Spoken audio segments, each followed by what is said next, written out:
The morning sun cast long shadows across the executive parking garage of Blackstone Automotive when Marcus Sterling's $400,000 McLaren 720S decided to become the world's most expensive paperweight. The engine had been running perfectly when he'd pulled into his reserve spot at 6:47 a.m., but now, 3 hours later, the supercar sat silent as a tomb while Sterling paced behind it like a caged tiger, his Italian leather shoes clicking against the polished concrete with increasing irritation. Sterling wasn't just any CEO. At 42, he'd built Blackstone Automotive from a single dealership into a luxury car empire spanning 3 states. He understood every aspect of high-performance vehicles, from the engineering that made them purr to the psychology that made wealthy clients hand over 6-figure checks without blinking. But understanding cars and fixing them were 2 entirely different skill sets.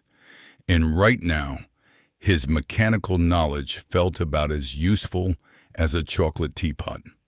He'd already tried the obvious solutions.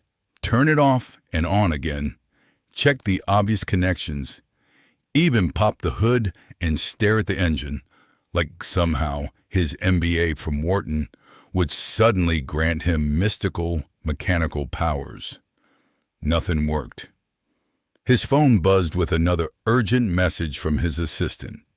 Board meeting in 45 minutes. The quarterly presentation that would determine whether Blackstone's expansion into the electric vehicle market would receive approval from the board of directors. 3 years of planning, research, and strategic positioning, all riding on his ability to get to the conference room on time. And here he was, stranded in his own parking garage by a car that cost more than most people's houses. Sterling had already burned through his backup options. His driver was stuck in traffic 30 minutes away. The nearest Uber that could handle his schedule was 15 minutes out, which would make him late for the most important presentation of his career. And calling a tow truck for a McLaren felt like admitting defeat to the automotive gods he'd spent his entire career worshiping. That's when he noticed her. A small figure had emerged from behind one of the concrete support pillars, moving with the purposeful stride of someone who belonged in places where she clearly didn't. She couldn't have been more than 9 years old, wearing faded jeans that had seen better decades and sneakers that were more duct tape than original material. Her dark hair was pulled back in a practical ponytail, and she carried herself with a confidence that seemed oddly mature for someone who probably still needed a step stool to reach the kitchen counter. Sterling's first instinct was security concern. How had a child gotten into his private executive garage? The building had multiple layers of access control, from key cards to biometric scanners. But before he could call security, the girl did something that stopped him cold. She walked straight to his McLaren and pressed her ear against the hood, not the casual curiosity of a kid drawn to shiny objects. This was the methodical assessment of someone listening for specific sounds, evaluating mechanical systems with the focused attention of a trained diagnostician. She stood there for nearly 30 seconds, her small head tilted at different angles, as if conducting some kind of acoustic examination that Sterling couldn't begin to understand. "Excuse me," Sterling called out, his voice carrying the authoritative tone that had intimidated boardrooms from New York to Los Angeles. The girl looked up at him with eyes that seemed far too old for her face. Not the wide-eyed wonder most children showed when confronted with exotic supercars, but the analytical gaze of someone evaluating a complex problem. "Your fuel pump's cavitating," she said matter-of-factly, as if diagnosing catastrophic mechanical failures was something every 9-year-old did before breakfast. "Secondary system failure caused by debris in the fuel rail." Sterling stared at her in complete bewilderment. The words coming out of this child's mouth were more technically sophisticated than half the conversations he'd had with certified McLaren technicians. She was using terminology that required years of automotive training to understand, delivered with the casual confidence of someone who'd been diagnosing engine problems since before she could tie her shoes. Sterling managed to say, his usual corporate composure completely derailed by the surreal nature of the situation. "Your car's broken," the girl explained with the patient tone adults use when talking to children who don't understand something obvious. The absurdity of the offer hung in the air between them like exhaust fumes. Here was Marcus Sterling, CEO of a major automotive company, being offered mechanical assistance by a child who looked like she should be getting ready for elementary school rather than troubleshooting luxury supercars. His rational mind rejected the entire scenario as impossible. But his desperate mind, the part that was acutely aware of the 43 minutes remaining until his career-defining presentation, was willing to consider possibilities that would have seemed laughable under normal circumstances. Sterling asked, trying to keep the skepticism out of his voice while simultaneously calculating whether he had any other options. "Already know what's wrong," she replied with a shrug. "Just need about 20 minutes and access to your trunk. You've got a spare fuel filter assembly back there, right?" Sterling felt his world tilt slightly off its axis. Not only was this child offering to repair his supercar, but she apparently knew more about McLaren's engineering philosophy than most of his sales staff. She was referencing backup systems and redundant components with the casual familiarity of someone who'd studied the technical specifications in detail. He asked, genuinely curious now, despite the impossible nature of the situation. The girl's expression shifted slightly, a shadow of something deeper crossing her young features. "My dad taught me," she said quietly. The simple statement carried a weight that made Sterling's chest tighten unexpectedly. Here was a child who'd lost her father, but somehow inherited enough mechanical knowledge to diagnose problems that were currently stumping him. The juxtaposition of her technical expertise and obvious grief created a complexity he wasn't prepared to handle. "I'm sorry for your loss," Sterling said, surprised by the genuine sympathy in his own voice. "He was a master technician at European Motors downtown," she replied, "specialized in high-performance vehicles." Sterling knew European Motors. They were one of the most respected independent shops in the city, the kind of place where serious collectors took their vintage Ferraris and Lamborghinis for restoration work.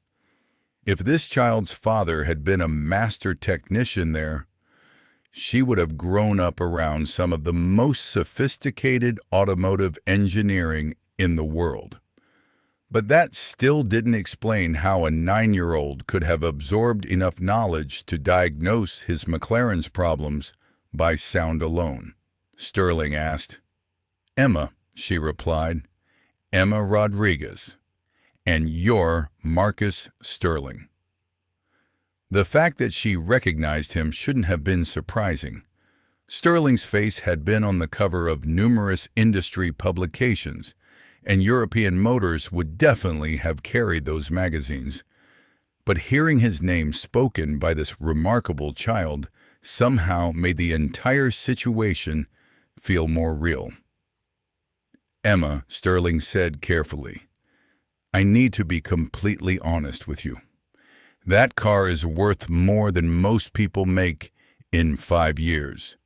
"Nothing will go wrong," Emma interrupted with quiet confidence.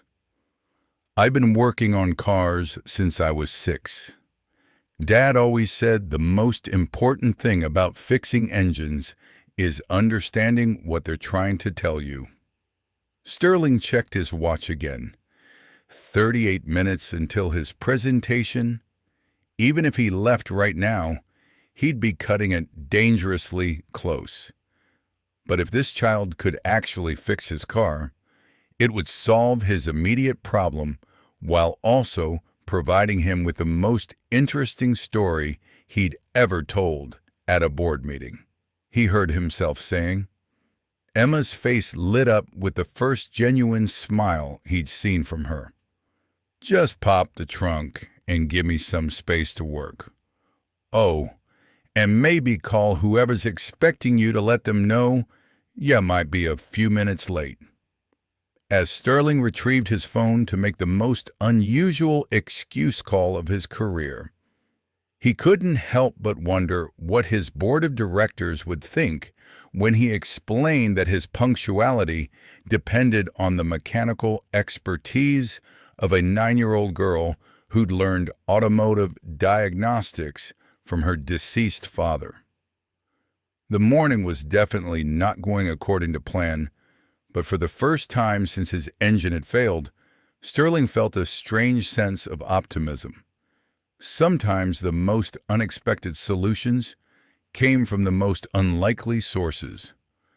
"Looking at your reference files, I can see you want me to write a YouTube script in the style of dramatic storytelling with strong emotional hooks and character development. Here's part 2 of CEO Doubts Girl Fixing Dead Supercar."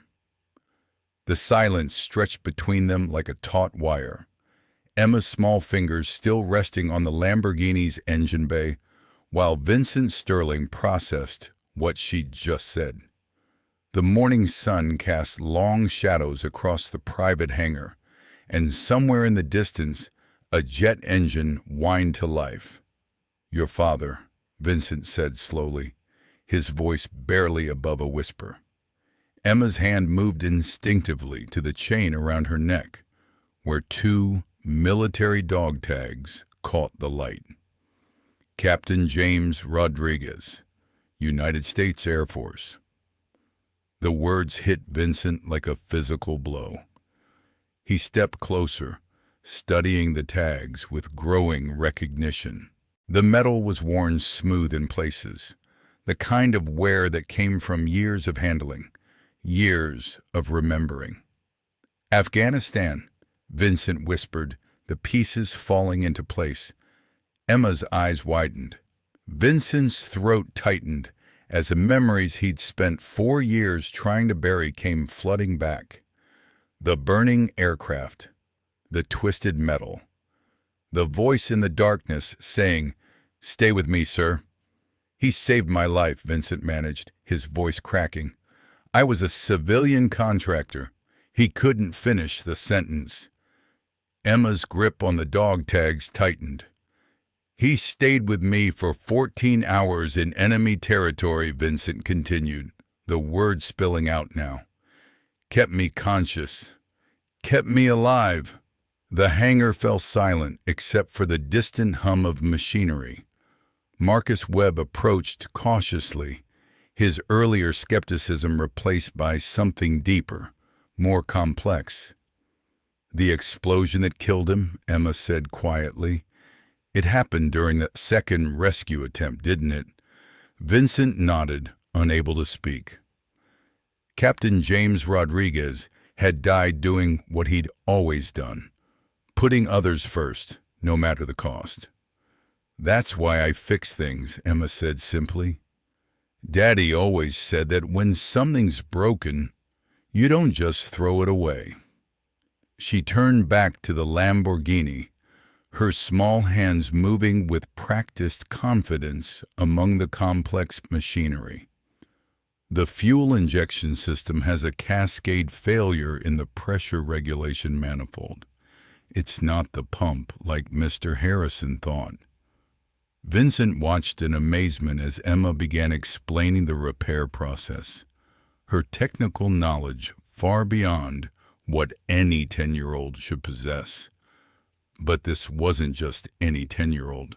This was James Rodriguez's daughter, and she'd inherited more than just his mechanical genius. The repair will take about 40 minutes, Emma continued, already reaching for tools that seemed impossibly large in her small hands. But she paused, meeting his eyes directly. I know about the merger.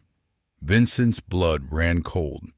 That information was classified, known only to his board of directors and a handful of senior executives. Emma's expression grew sad beyond her years.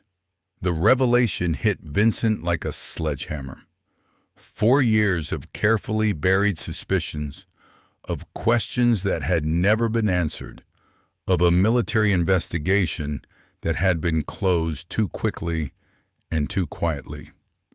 Richard Hawthorne, Vincent breathed. Emma nodded. He's been working with foreign interests to destabilize American aerospace companies. Daddy discovered the pattern right before he died. She turned back to the engine, her voice steady despite the weight of what she was revealing. Hawthorne arranged for your transport to be shot down 4 years ago, just like he's arranged for your Lamborghini to break down today. Vincent's mind raced. Richard Hawthorne, his supposed business partner, the man who'd been pushing for this London meeting from the beginning. But if you know all this, Vincent said, why are you helping me? Emma's laugh was bitter, far too mature for someone her age. Who would believe a 10-year-old girl living in a trailer park? Besides, Hawthorne has people everywhere. She straightened up from the engine, her face streaked with grease but her eyes blazing with determination. Daddy always said that the best revenge against bad people is to keep being good people. So that's what we're going to do. Vincent stared at this remarkable child who carried her father's courage along with his dog tags. In the span of 20 minutes, she'd not only diagnosed an impossible mechanical problem, but had also revealed a conspiracy that reached to the highest levels of international business. Emma, he said softly, if we do this, if we expose Hawthorne, it won't be safe for you. Emma's hand went to her father's dog tags one more time. Mr. Sterling, my daddy died fighting people like Richard Hawthorne. She picked up a wrench and turned back to the Lamborghini. Besides, someone's got to fix this car. As Emma began the delicate work of repairing the sabotaged engine, Vincent realized that his encounter with this extraordinary child was about to change everything. Not just his business deal, not just his future, but his understanding of courage, justice, and the price of doing what's right. The little girl with grease-stained fingers and her father's dog tags was about to take on one of the most powerful men in international business. And somehow, Vincent knew she was going to win. This script continues the emotional storytelling style from your references, building tension while revealing deeper character connections and raising the stakes significantly. The pacing maintains viewer engagement through revelations and emotional beats, following the structure you've outlined in your reference materials.